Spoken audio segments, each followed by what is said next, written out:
Welcome back. Upon being elected, Nigeria's incoming president, General Muhammadu Buhari, spoke to a crowd of waiting journalists about the change the people wanted.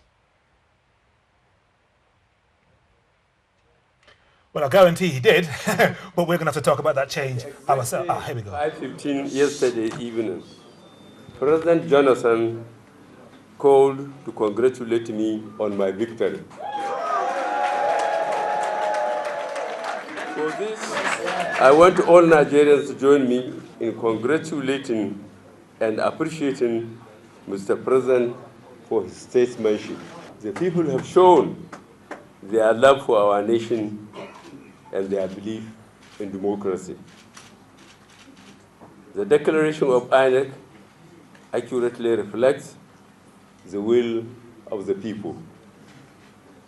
While there might have been some logistical obstacles and irregularities associated with the exercise, the result shall stand as what the people want. I thank all Nigerians who have made this day possible.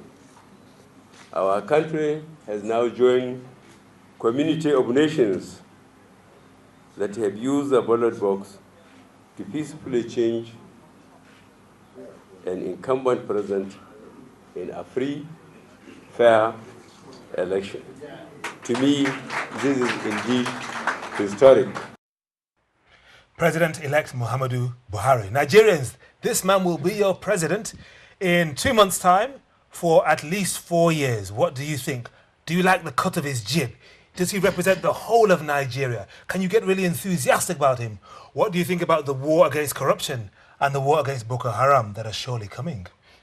Absolutely. Well, I'm sure somebody on the phone right now from London would like to take part, contribute in tonight's show. Hello, caller. What's your name and what's your contribution, please? Well, I did say last week, speak now or forever hold your peace. Clearly they heard me because they're not speaking. A lot of people are nervous about the return of Buhari. Let's remember he was in power for about 18 months or so in the mid-1980s. I wasn't in Nigeria at that time. I've been a few times since then. Neither was I. I moved to Nigeria at the end of the 80s. Okay, I want to know whether you, Mo, were in Nigeria at the time. Yes, I was, yeah. And Titi, what were your experiences of Buhari's time? I had one experience I will never forget. I ran across, we have this, what we call motorways in Nigeria, in Lagos. And you have flyovers where you're supposed to walk to those flyovers and cross the road rather than, crossing the M1. Jaywalking. Not like crossing the M1. Yeah. And everybody does that. So I just ran across the road and there were police waiting on the other side of the road. And I was asked to kneel down and with my bag and my high heel shoe, and I knelt down for 1 hour. But 1 hour? To reduce road deaths, I guess. To reduce road deaths, and I can tell you something. After that, I walked to the flyover and crossed, rather than running across. But do you appreciate the lesson now? At that time, I didn't. But the fact that I'm alive and I didn't have a motor accident, I appreciate the lesson. And from the fear of, it's sanitation day, all the things that were instilled because it was under his regime that we also had that, where you have to clean your house or, and things like that, which still endures till today, where you take pride in it. So there were some things, I think he rightly said, the culture then was under the rulership of a military. Yes. Now there are some things he is going to have to use influence to be able to do rather than the discipline I got of kneeling down. And remember just how many people are in Nigeria at the moment.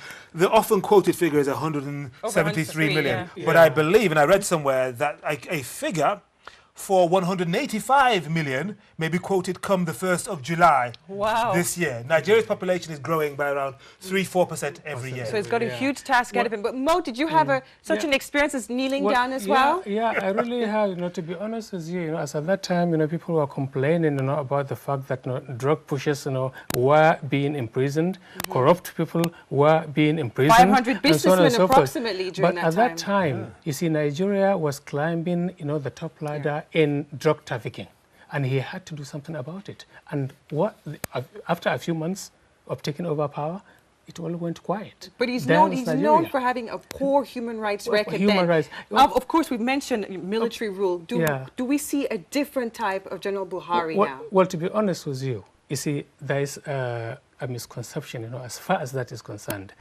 Buhari wasn't a human rights abuser, even when he was more of a democratic leader than a military leader. Is that right? Why? Well, Yes. The reason why I said this. Well, let's I have see, a let's reason. see. Let's a see. very good reason. We've got people on the line. People are calling in. Okay, so, Mo is saying, look, he was a humanitarian, benevolent sort of dictator. We have a call on the line from Abuja. I believe it's Frank in the federal capital. Hello, Frank. Frank in Abuja, please talk to us. Otherwise, we'll have to let you go. Okay, Oh, dear, I bye-bye. think- Bye-bye. One of the things people have been discussing me is religion. It's never far away from politics in Nigeria. Muhammadu Buhari is a Muslim. I don't know how devout a Muslim he is. Some people have said he can deal with Boko Haram because he is a Muslim and understands. But some others are nervous about the kind of Muslim he is and that he might even be an Islamist, to use that term. What say you? Well, to be honest, General Buhari is a devout Muslim. Someone who go by the books. Teaching that tells you to respect people irrespective of their faith or class, creed, color, or any kind of difference. You have to treat people equally. Let me pause you for a second because Frank is back and he can't stay long. It's a long distance call costing Frank lots of naira. So please tell us what you want to say. Frank. Yes, I'm here. I'm here, please. Yes, talk now, please. I actually want to make a little bit of contribution. Frank, all protocols observed. What do you want to say? I want to just make a contribution, please. Yes, please speak. Right now, every one of you is talking about this personality. Yep. I just want to tell you that every one of you is talking about this personality, Buhari. Yes. Frank, please, you're live. Talk to us. Right now, you also know that leadership is teamwork.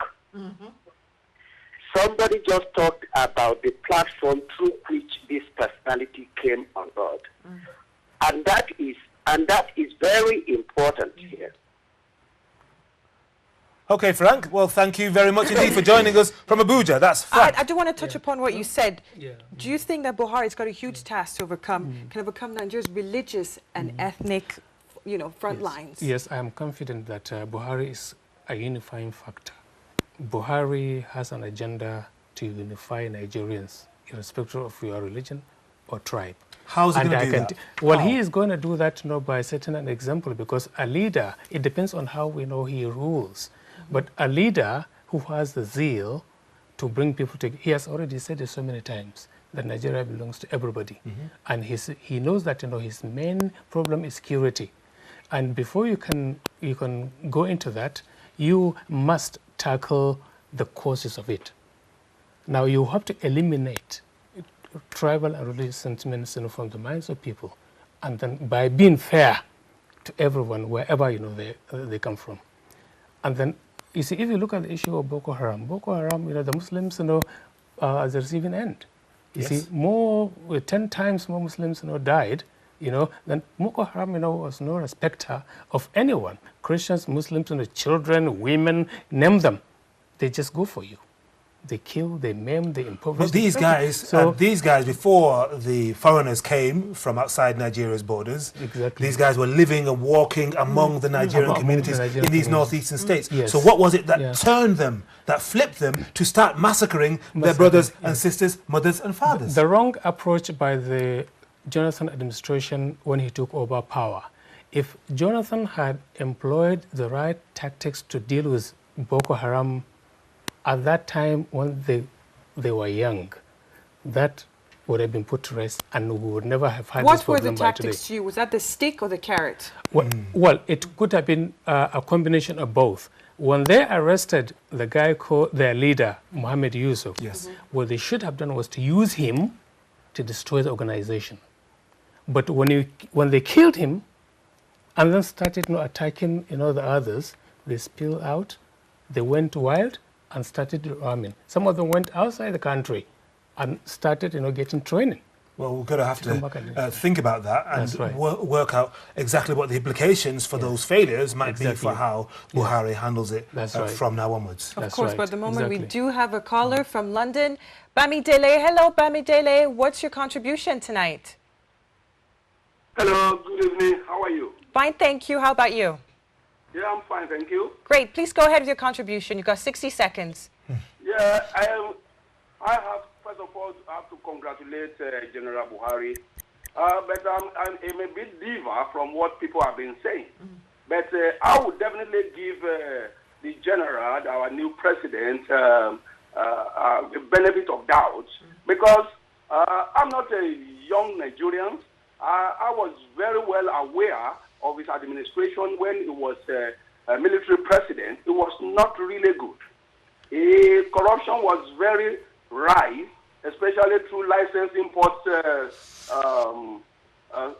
scandal was so rife, destroying almost Nigerian industry. Secondly, high-handedness, Decree 4, and the way he treated the UPN politicians. Chief Obafemi Awolowo was put in detention, was put in house arrest, and all the UPN governors were put in detention as well, whereas the NPN, who were the ones destroying the economy, were made to roam about the streets. Bamidele, thank you very much for reminding us what things were like, certainly as far as you're concerned, 30 or so years ago. Who wants to take that on? Because you've been painting a fairly rosy picture. You have been painting a fairly rosy picture of Buhari, what he might do, but Bamidele says not so fast. I think the key thing, and one of the callers said it, the emphasis shouldn't be on Buhari. This is what people have to, I do get tired when people place too much emphasis on the people that one person. It takes a team. You've got to have a competent team to be able to deliver.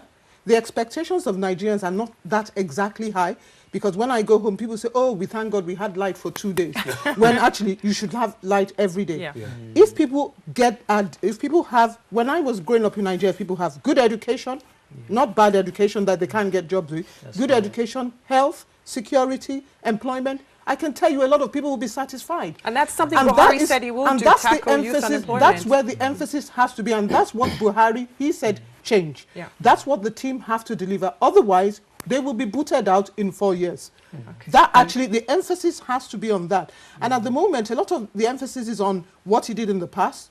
Like the caller said, let's put what happened in the past behind us.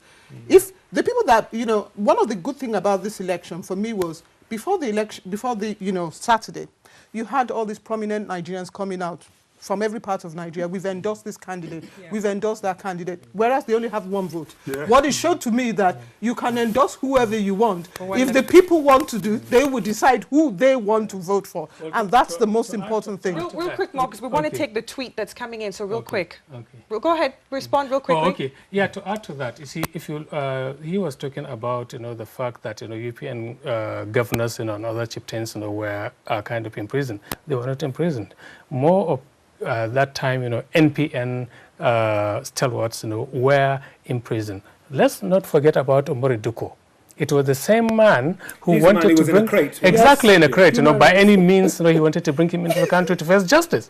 So how can anybody say that, he only, targeted, the Western leaders, the APN? Well, let's take this tweet that's just come in. Now, PDP should have known that Nigeria is not their personal property. A victory outside PDP is a victory for Nigeria. Henceforth, the prerequisite for re-election is performance and not the power of incumbency. Titi, I'm going to let you respond to that. That is perfect. What they're saying is deliver. Deliver to the masses, not to your own personal pocket and your family and to the elites. Deliver to the masses, and you'll be sure to come in again. We're talking about delivering, because I just want to pick up on something that you said, that it's not about the person, it's about the challenges facing them. Now, another challenge is corruption. He was known to be incorruptible. If we look at, for example, Transparency International, it says Nigeria is 136 out of 174. That shows you the magnitude of corruption. And Buhari himself has said corruption an even greater evil. Do you agree? It is an evil. It is, corruption has deprived of us good education. That's why we have massive unemployment, because we have a lot of unemployable youth. It has deprived us of health. Good health care. You know, the elites don't actually take health care in Nigeria. They fly abroad for their health care because they don't believe in the systems that are there. So it has, and more importantly, it has cost lives. What people have to remember, it has cost lives. It is not, you know, people tend to measure it in money that has left the country. And I think it's the culture of impunity. Yeah. Look, I'm in this country here. You and I know. There are some things that, even if you're tempted to do, you know the consequences. Look at what happened. Some people went in, even some of our MPs here, what happened to them for stealing, for taking how much? Yeah. How much did they take, really? Some Nigerians find that amusing. How much did they take? Yes, exactly. I remember some politician, they said, is that what the fuss is about? You know, what exactly did they do? And I thought, oh, my dear, look at, they don't even know that, you know. And I think that is the key thing.